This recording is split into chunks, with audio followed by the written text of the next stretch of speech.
Remarks of the President to a Democratic fundraising dinner from the Hollywood Palladium in Hollywood, California, November 18, 1961. Governor Brown, Attorney General Mosk, Ed Pauley, members of the Congress, distinguished public officials, ladies and gentlemen. After campaigning in New York last month, it is a pleasure to come to a state where the Democrats are all united.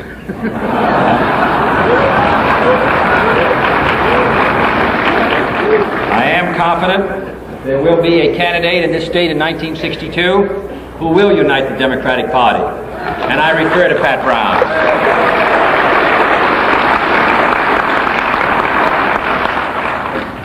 Pat Brown said that I would carry this state by 1 million votes.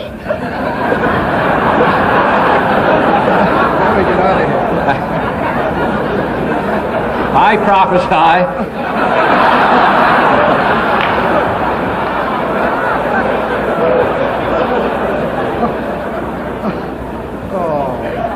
it's cruel.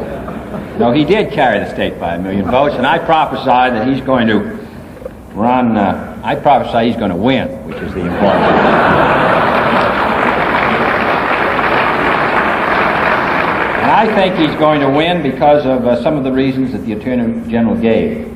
Being a governor is not an easy job. Being the governor of California is a particularly difficult job.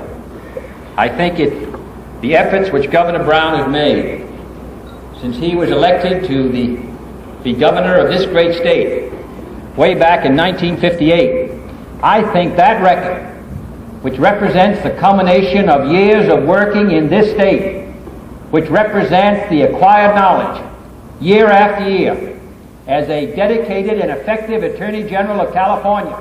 I think the people of California know that Governor Brown knows this state and can lead it during the difficult years which are to come.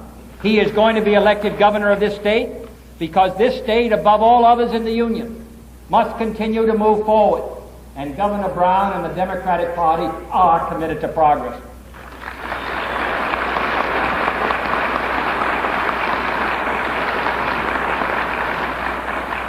The efforts which he has made in this state alone, in the field of education, I believe deserve the wholehearted endorsement of the people of California and of the country.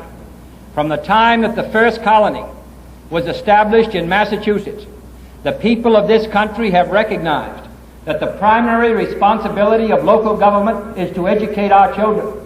And I think California is doing this and doing a job in this area which I think serves as a good guide to what the federal government must do in its own area in the field of education.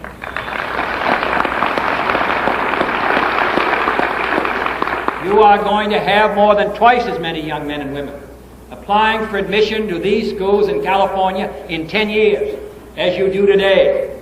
And I believe that Governor Brown and the efforts that he has made in junior colleges and universities and secondary education across this entire state, I believe that he recognizes that this country will be as strong and as free in direct proportion to how well educated and motivated our children are.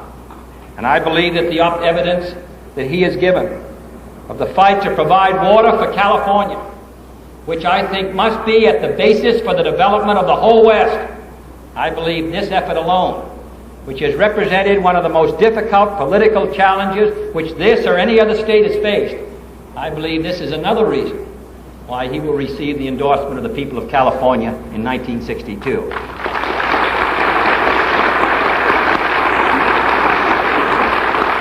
And thirdly, because of his efforts in the field to provide equality of opportunity for all Americans. I see no reason why it was necessary for California to wait till 1959 before it wrote on the statute books of this state legislation providing for equality of opportunity for every young man and woman in this state, and I hope in the country, regardless of their race or creed. We met last week in the White House with Dr. Conan and others. 1/4 of all the boys and girls looking for jobs in their teen are unemployed in the United States.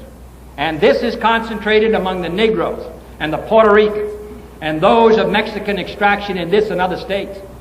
We cannot be satisfied, first, until everyone who wants a job can find it, and also everyone who wants a job will find that job based on their own native ability and desire for work, and not because of their racial or religious extraction. So Governor Brown will be elected governor of this state, and that is a prophecy which I believe will come true. He will be elected to this state because of his record and because he deserves it. And what he has been attempting to do in this state, we have been attempting to do in the nation's capital. We have passed, as we promised we would, a minimum wage of $1.25 an hour, which is little enough. We have provided for the largest extension of housing since the 1949 Act, particularly for those who are old. We have attempted to provide better protection for those who are older, and I can assure you that in January of 1962, this administration will recommend wholeheartedly that we finally pass a medical care for the aged, which provides them and gives them an opportunity to pay for it themselves under Social Security.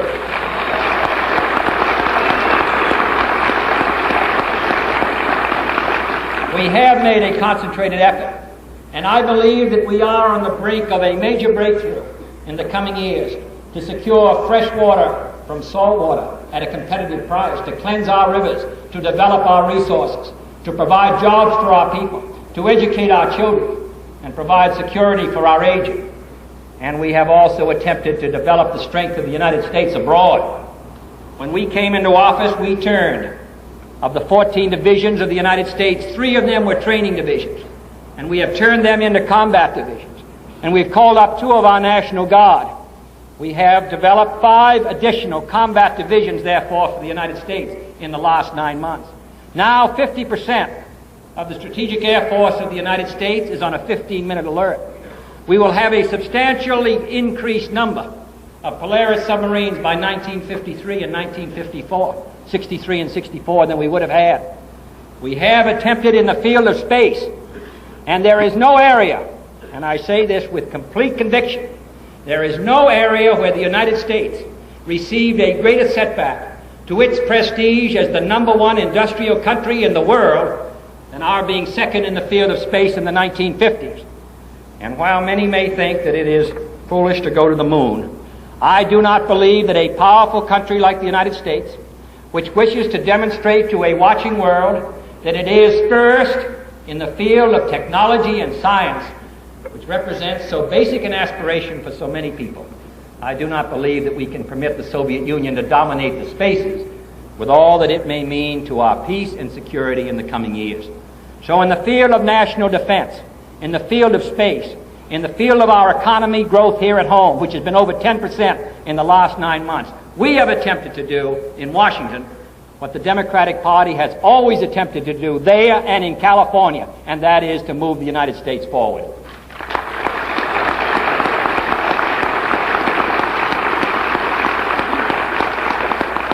In recent months, I've spoken many times about how difficult and dangerous a period it is through which we now move. I would like to take this opportunity to say a word about the American spirit in this time of trial. In the most critical periods of our nation's history, there have always been those on the fringes of our society who have sought to escape their own responsibility by finding a simple solution, an appealing slogan, or a convenient scapegoat. Financial crises could be explained by the presence of too many immigrants or too few greenbacks. War could be attributed to munition makers or international bankers. Peace conferences failed because we were duped by the British or tricked by the French or deceived by the Russians. It was not the presence of Soviet troops in Eastern Europe that drove it to communism. It was the sellout at Yalta. It was not a civil war that removed China from the free world. It was treason in high places. At times, these fanatics have achieved a temporary success among those who lack the will or the wisdom to face unpleasant facts or unsolved problems. But in time, the basic good sense and stability of the great American consensus has always prevailed. Now we are face to face once again with a period of heightened peril. The risks are great, the burdens heavy, the problems incapable of swift or lasting solution. And under the strains and frustrations imposed by constant tensions and harassment, the discordant voices of extremism are once again heard in the land. Men who are unwilling to face up to the danger from without are convinced that the real danger is from within. They look suspiciously at their neighbors and their leaders. They call for a man on horseback because they do not trust the people. They find treason in our churches, in our highest court, in our treatment of water. They equate the Democratic Party with the welfare state with socialism, socialism with communism. They object quite rightly to politics intruding on the military, but they are very anxious for the military to engage in their kind of politics.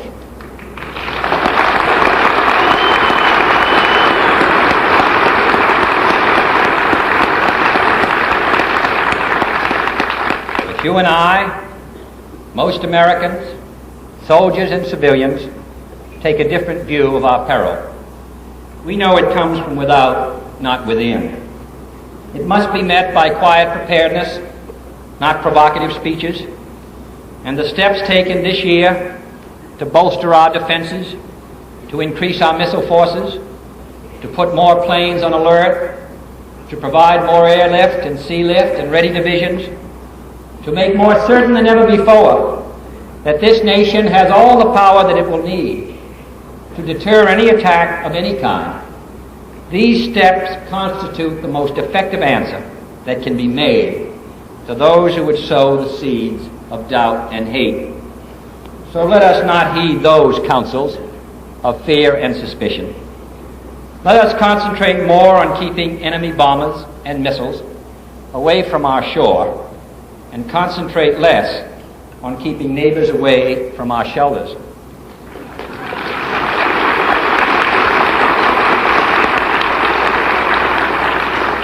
Let us devote our energy to organizing the free and friendly nations of the world with common trade and strategic goals, and devote less energy to organizing armed bands of civilian guerrillas that are more likely to supply local vigilantes than national vigilance.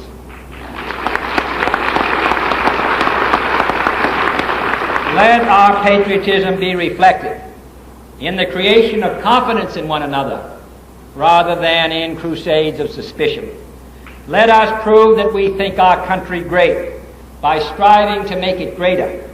And above all, let us remember, however serious the outlook, however harsh the task, the one great irreversible trend in the history of the world is on the side of liberty, and we, for all time to come, are on the same side.